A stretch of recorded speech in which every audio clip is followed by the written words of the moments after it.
Simula pa noong Setyembre, mabenta na raw ang mga inukit na imahe ni Blessed Pedro Calungsod sa Tayuman sa Maynila.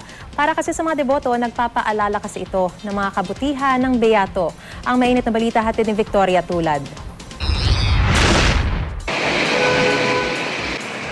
Napakaswerte raw ni Mia at siya ang nakabili ng huling piraso ng imahe ni Blessed Pedro Calungsod sa tindahang ito sa Tayuman sa Santa Cruz, Maynila. Nagkakaubusan na kasi ng mga imahen simula pa noong Setyembre at ilang piraso na lamang ang natitira. Kwento ni Mia, inspirasyon para sa kanyang pamilya ang pagiging martir at mabuting Kristiyano ni Blessed Calungsod. I bought this for my family. He's been faithful to the Catholic faith.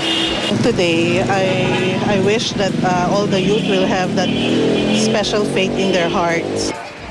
Si Darwin, nagmamadali namang pumunta sa Tayuman para hindi sana maubusan, kaso huli na ang lahat dahil wala ng stocks ng imahen.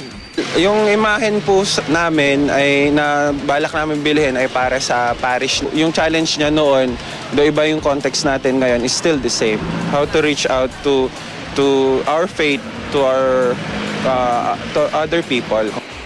Maging ang mga tindera ng imahen, mayroon ding panalangin kay Blessed Calungsod. Si Nena matagal nang ipinagdarasal ang paggaling ng anak na may bone deficiency. Sa kanya na rin po ako kumukuha ng lakas. Sana mapagaling din niya yung anak ko. Mabibili ang mga imahen sa halagang 200 pesos hanggang 9,000 pesos.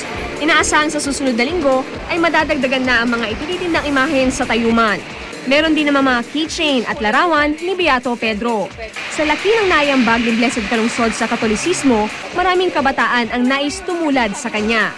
Nakatataba rin ng puso na isa pang Pilipino ang hihiranging santo.